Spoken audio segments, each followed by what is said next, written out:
my firefighter's name is Walter Wagaman. He was my husband of 18 years. We volunteered for Buchanan Valley Fire Department. He was assistant chief for 10 years. When he passed, he was holding the title of assistant chief. And we met at a training exercise at the training center, and he wanted my food that I brought for breaks. And no, I didn't share. He stood up on the other side of the room and hollered over, "Are you gonna share that with me?" And I'm like, "Nope." And we just connected from right then and there. So that's how it all got started. He was a kind and humble man, and he was a mentor to many. He was actually my mentor.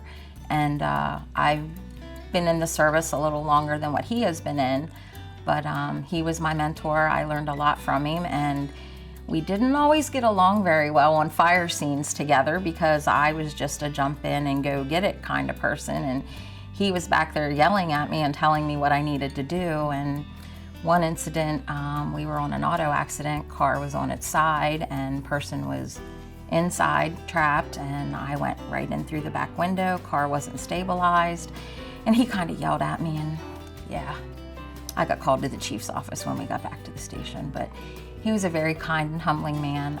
He was proud of his family. He loved his family. He was family oriented. He was just an all-around, well-rounded guy.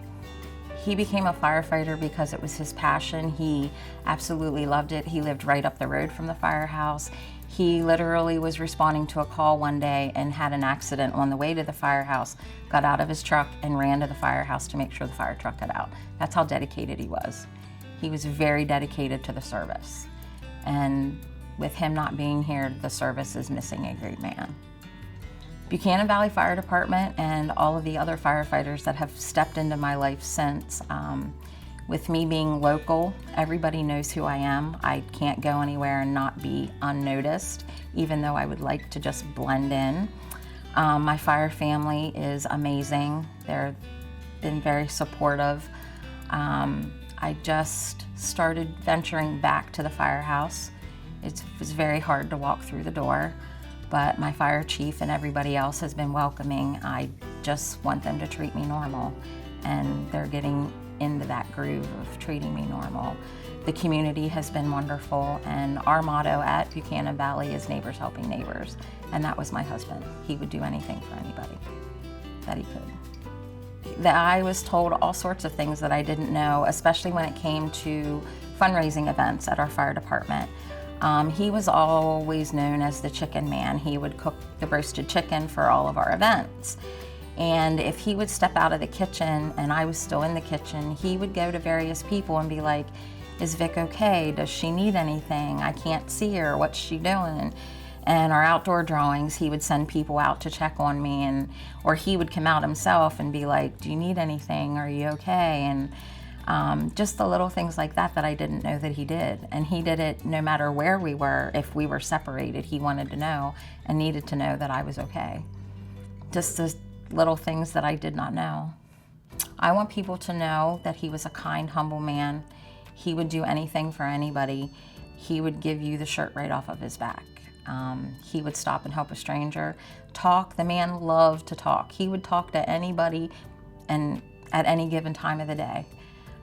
He liked his job that he did. He worked for New Enterprise, and he was a contracted truck driver through them. And they were at a great loss, just like we were when he passed. But he was just one of those kind of people that people magneted to him. It was like he'd sucked them in. And it's just how he was. But he was also known as Uncle Mickey because he had big ears. And my nephews and my nieces would all call him Uncle Mickey. And yeah, he was just one of those type of guys that you just, once he was in your life, he stayed. He never ventured away. He had a lot of courage. He was a man of faith. Faith was his biggest strength. He always told me, without faith, you have nothing. And he said, you will be fine if anything were to ever happen to me. And he said, you will live by faith. And I do. I live by faith every day. And with that being said, I am a little stronger every day because he gave me those words to live by. And every day might not be a good day, but always find something good in the day. He lived by that too. He was just a humbling kind of man. For everybody that knew Walt, and for those that didn't, he's missed a lot. He's missed greatly. And his sense is still around everybody. He's still very much at the firehouse. He's still very much on the fire trucks when they roll out the door. And he's still very much with me, and he always will be. Here's to you, with that smile on your face. Here's to you, and what I want to raise to this moment we share, to the love